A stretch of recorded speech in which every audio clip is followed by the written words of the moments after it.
एक सवाल है कि नई पेंशन इस्लाहात का इतलाक़ कब से होगा। इसी तरह दूसरा सवाल है नई पेंशन इस्लाहात का इतलाक़ पुराने पेंशनर्स पर भी होगा या सिर्फ नए पेंशनर्स ही इससे मुतासर होंगे। बिस्मिल्लाहिर्रहमानिर्रहीम। मेरा नाम नवीद अहमद है और आप देख रहे हैं YouTube channel Chakwal education academy. आपके इल्म में है कि पेंशन इस्लाहात बिल 2023 कैबिनेट डिवीज़न से मंजूर हो चुका है और इस वक्त वो फाइनेंस डिवीज़न में है और किसी भी वक्त एक नोटिफिकेशन के ज़रिए उसको इम्प्लीमेंट किया जा सकता है। ये जो पेंशन इस्लाहात का बिल है इसकी समरी मंजर आम पर आ चुकी है जिसे कैबिनेट डिवीज़न ने अप्रूव किया और फिर वो फाइनेंस डिवीज़न को भिजवाया। इस समरी को हम आज की इस वीडियो में डिटेल में डिस्कस करेंगे और इस वीडियो को देखने के बाद पेंशन के बारे में आपके बहुत से जो सवालात हैं उनके जवाबात आपको मिल जाएंगे।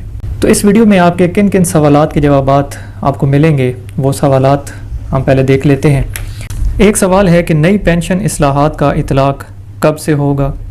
इसी तरह दूसरा सवाल है नई पेंशन इस्लाहात का इतलाक़ पुराने पेंशनर्स पर भी होगा या सिर्फ नए पेंशनर्स ही इससे मुतासर होंगे। तीसरा सवाल है कि जो पेंशनर्स 10 साल से पेंशन ले रहे हैं अब उनकी पेंशन का क्या होगा, क्या वो रुक जाएगी या नहीं, और अगर नहीं रुकेगी तो कब तक उनकी पेंशन उनको मिलती रहेगी। माजूर बेटा या बेटी को पेंशन कब तक मिलेगी। तलाक याफ्ता या बेवा बेटी पेंशन की हकदार कब तक है और शुहदा की फैमिली को पेंशन कब तक मिलेगी और नए पेंशन कवानीन का इतलाक़ कब से होगा। ये तमाम वो अहम सवाल हैं जो पेंशन इस्लाहात बिल 2023 के नतीजे में सामने आए हैं। इन तमाम सवालात के जवाबात आपको आज की इस वीडियो में मिलेंगे। वीडियो के एंड तक ज़रूर देखिएगा और अगर चैनल पर नए हैं तो इसको सब्सक्राइब भी कर लीजिए ताकि इस तरह की अपडेट्स आप तक पहुंचती रहें। पेंशन इस्लाहात बिल की समरी आपकी स्क्रीन पर भी शो हो रही है। हम पॉइंट बाय पॉइंट इनको डिस्कस करते हैं और अपने सवालात के जवाबात तलाश करने की कोशिश करते हैं। तो सबसे पहले इसमें अगर आप देखें तो शुरू में ही लिखा हुआ है कि federal cabinet is pleased to approve the following pension amendments with immediate effect.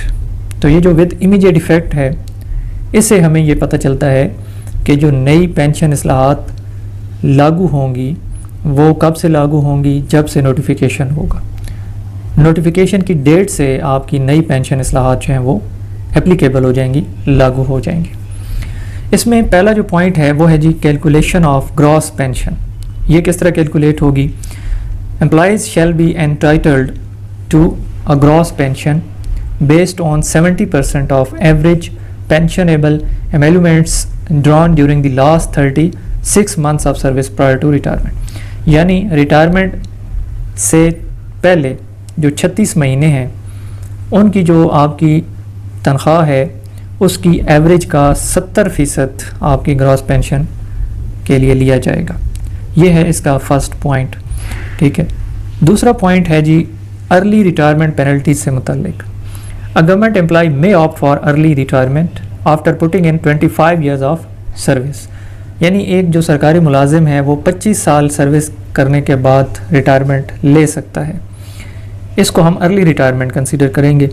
However, the employee shall be liable to a penalty of 3% per year reduction in gross pension।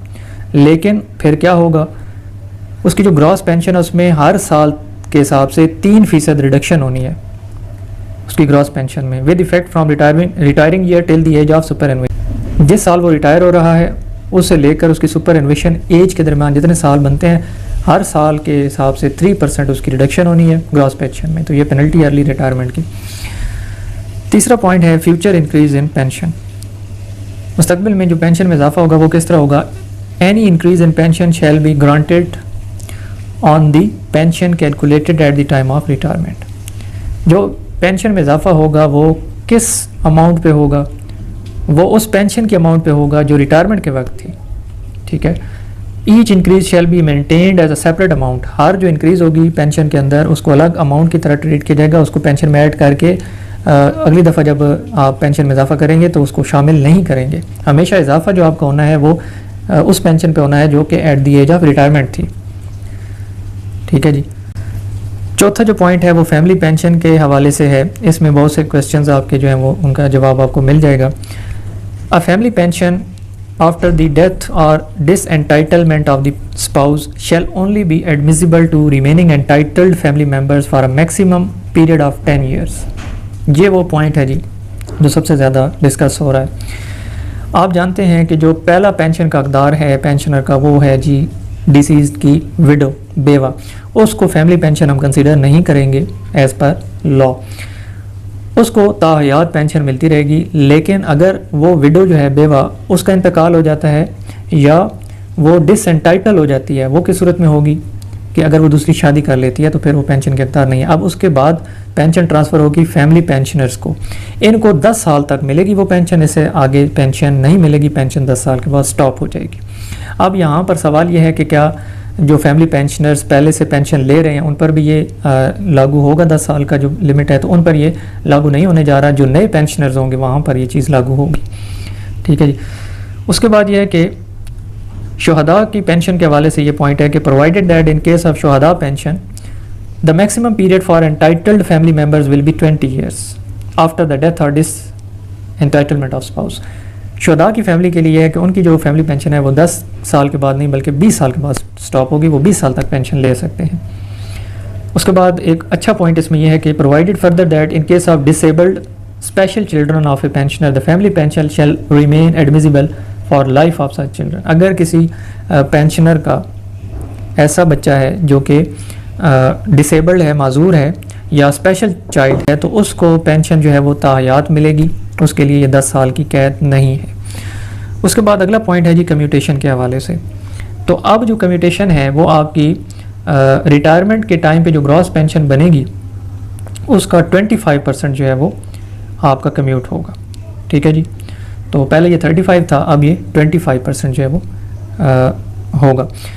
उम्मीद है इस वीडियो से तमाम अहम सवालात के जवाबात आपको मिल गए होंगे।